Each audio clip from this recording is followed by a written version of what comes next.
I'm Tracy Baxter with today's Record Newswatch. A breaking story today. Governor Andrew Cuomo announcing that the Mid-Orange Correctional Facility in Warwick will be closing, one of 7 state prisons to be shut down as part of the ongoing effort to cut costs amid a declining prison population. The medium security Mid-Orange facility will close within 60 days. The closings will reportedly save the state $72 million this year. We'll have a reaction to the governor's announcement of the closing of the prisons, including Mid-Orange, here at Record Online and in tomorrow's Times-Herald Record.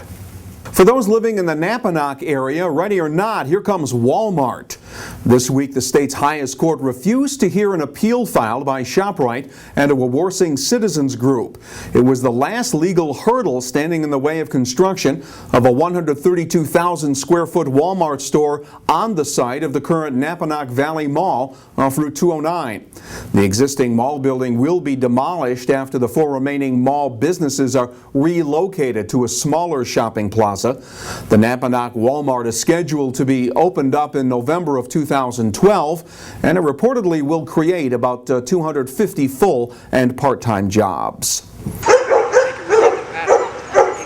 Down Route 209 in Ellenville, officials are considering their legal options following a series of pit bull attacks in the village. Trustees are looking at ways to curb aggressive canine behavior after 3 incidents in the past couple of months. A pit bull was fatally stabbed in the neck following an alleged attack on another dog. Another pit bull bit an 11-year-old boy in the groin, and a pit bull killed a family cat and bit the cat owner when she tried to intervene. Dog owners say they're worried about overreaction to the incidents. Ellenville Mayor Jeff Kaplan says the best option could be having all dogs covered through homeowners insurance, so owners would be required to pay for any damage or injuries their dogs cause. A Sullivan County man faces up to 25 years in prison now that a jury has convicted him of first-degree rape. 24-year-old Alan Charles of Fallsburg was found guilty of 6 felonies involving the rape of a 15-year-old girl at a residence in Woodburn last year. Charles had initially pleaded guilty in exchange for an 8-year sentence, but he withdrew the plea, resulting in the jury trial. District Attorney Jim Farrell had told jurors that DNA evidence linked Charles to the crime. An alleged accomplice, Charles's cousin, Tavonis James, was also charged with rape. He is awaiting trial. In Orange County Court today, a Newburgh man was sentenced to 8 years in prison after pleading guilty to repeated sexual contact with a 12-year-old girl. A 28-year-old David Zalama pleaded guilty last month to a first-degree rape charge.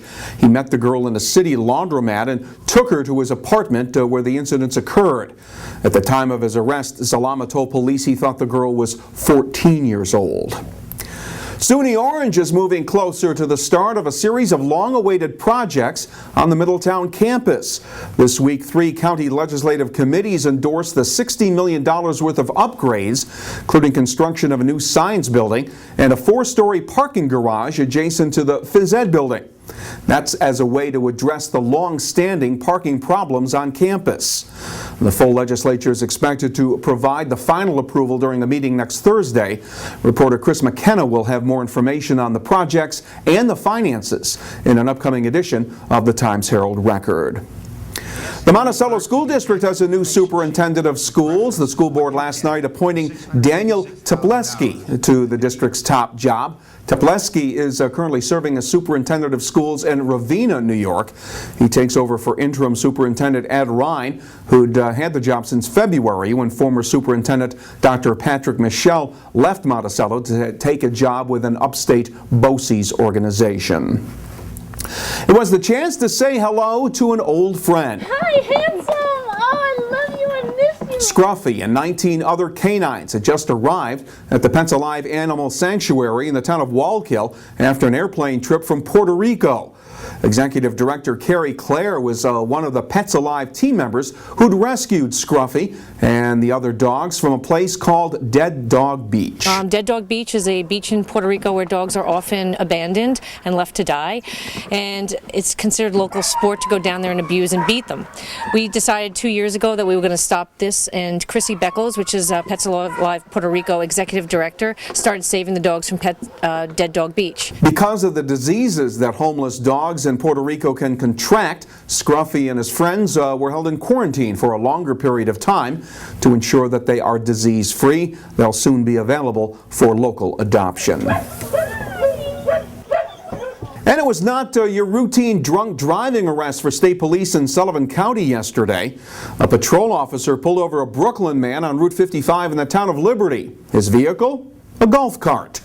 After a series of sobriety tests, 45-year-old Francisco Rosendo was charged with aggravated driving while intoxicated. He was also arrested for aggravated unlicensed operation of a vehicle.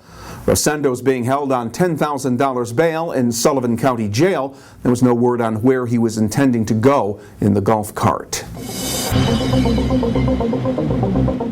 More humidity and the threat of showers will arrive just in time for the holiday weekend. As for tomorrow, it'll be mostly sunny with the high temperatures in the low to mid 80s. Saturday will be sunny but more humid with the possibility of late day thunderstorms. The highs will be in the mid to upper 80s. Get news when you want it here at Record Online, and get all the day's stories when you pick up tomorrow's Times Herald Record. For Record Newswatch, I'm Tracy Baxter.